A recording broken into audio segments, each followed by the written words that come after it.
So cutting these holes for your donuts, just like that. Take them out. Then you're gonna take your small one and put it in the middle.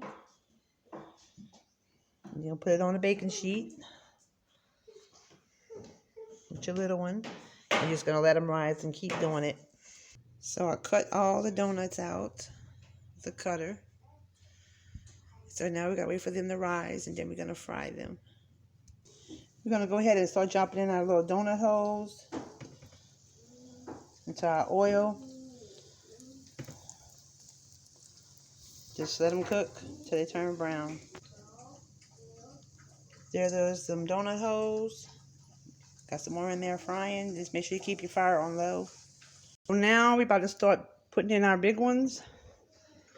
Drop them in the oil on low heat. And then we got some powdered sugar over here that we're gonna cover the tops of them with. Just let them cook until they're brown, you guys. Now they had browning, so we're gonna go ahead and dip them in this sugar. Put them in this sugar. Now get some of that sugar on them. But y'all get the point. Mix them up in the sugar. So there y'all have it, guys. Powdered donuts, homemade, and they're very delicious.